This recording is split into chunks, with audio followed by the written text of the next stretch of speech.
I witnessed, recorded, and produced these videotapes of the Washington, D.C. hearing. Their authenticity is above question. This is a hearing about the government licensing the electrocution of people to cause grand mal seizures. This is produced as part of the ongoing work on the website, thewaythetruthandthelife.net. Think of the millions of dollars, taxpayers' money, spent to pay psychiatrists and their supporters and for the worldwide travel in putting this conference together, while the victims and opponents had to pay their own way. The first speaker this morning is Dr. Gerald Klerman, who will be speaking on the use of somatic treatments for psychiatric illnesses.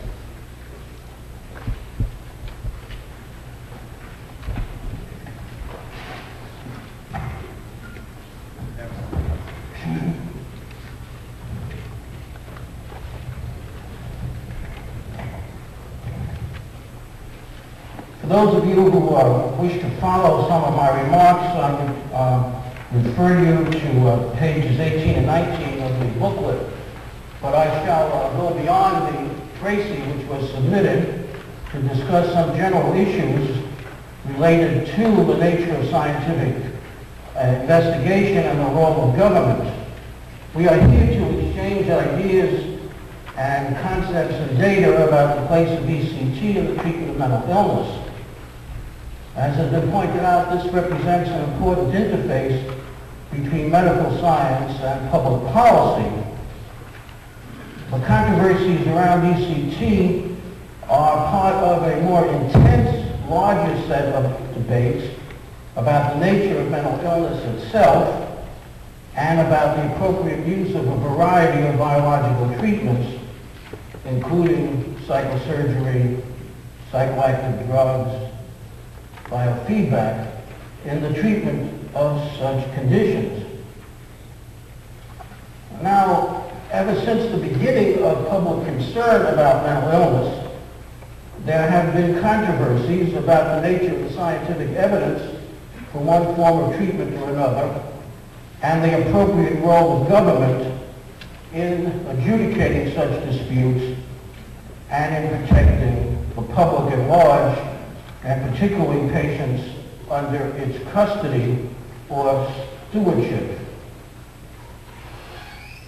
Modern treatment and modern concepts of mental illness began in the late 19th, or rather the 18th century, when in North America and Western Europe there occurred a considered effort to consider insanity and lunacy as medical problems.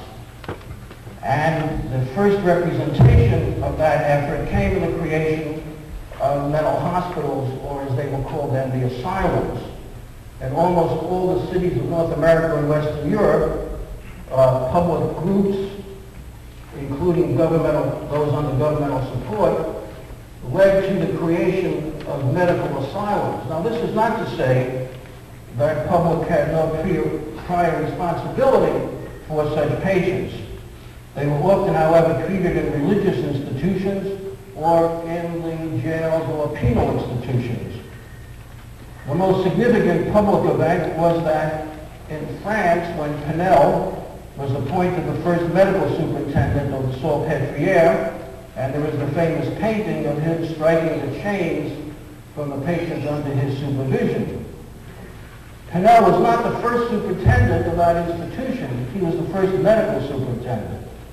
And the fact that he is associated with striking of the chains and the reduction of seclusion and restraint indicates that the intervention used was a social and psychological intervention rather than a biological intervention. And the early days of the mental hospital movement in Western Europe and North America were essentially built around a social psychiatric theory of treatment, that which was called moral treatment. And it was the public policy, as evolved in Western Europe and North America, that the government had a responsibility and an obligation to provide for the treatment of such individuals under medical auspices as part of a broadened concept of public health and part of a view that viewed mental illness as naturalistic, secular, and subject to rational understanding rather than the result of magic, witchcraft, demonic possession, or divine retribution for sinful transgression.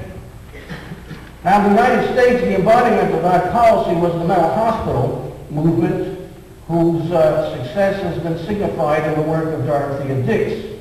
And by 1850, almost every state had created a public institution under medical supervision and under the general public health statutes of that state. Have a first slide, please. Now, the public hospital census grew considerably, so that by 1955, over 600,000 individuals were hospitalized in such institutions. There was great public concern about the inequities and injustices of these institutions, and courageous journalists such as Albert Deutsch called attention to the shame of the states. So alarming were the rise in statistics that Congress in 1955 created the Joint Commission on Mental Health and Mental Illness. The projection being that this rate of growth, about 10% per decade since the beginning of the 20th century, would result in the necessity for over 1.5 million beds by 1980. And at $1950, that would be $2 billion. The best time to create a public commission is when the problem is minimizing, because as this slide indicates, and most of the audience knows, in 1955 the census took a downward turn for the first time in history, so that the process of deinstitutionalization, which became a public policy in the 1970s, has resulted in the fact that today there are less than 120,000 patients resident in public mental hospitals. 1955 is the point in the curve when the downward turn occurred. It is also the point in which chlorpromazine and the other neuroleptic drugs were first used in the United States, and there still remains a lively controversy as to the extent to which these new biological treatments contributed to the decline in the public mental hospital census. At the same time, there was a decline in deaths of patients in mental hospitals.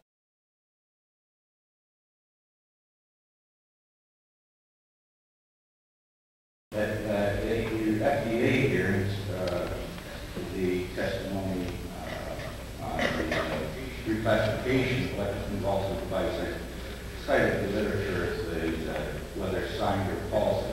Typically about 150 joules of energy in a treatment. With the new Thymatron electroconvulsive device, if you check out at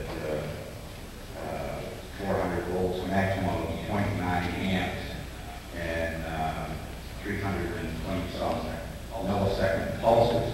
Could you finish up your question, Mark?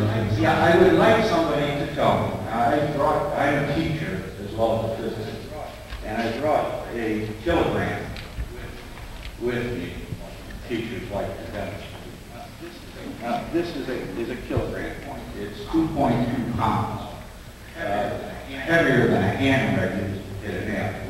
I wonder if possibly like Dr. Stein could tell me how high I would have to drop this kilogram from in order to have it hit the ground with 150 joules of energy.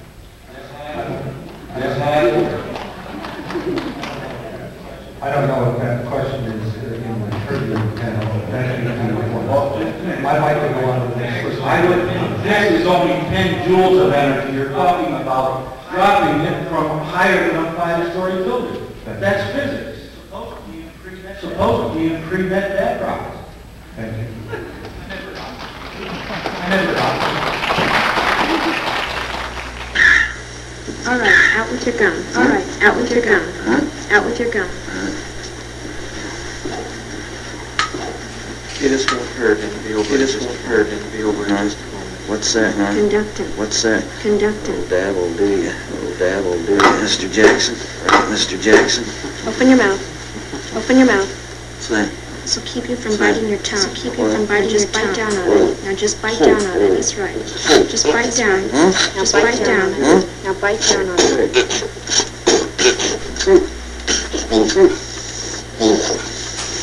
You ready? You ready?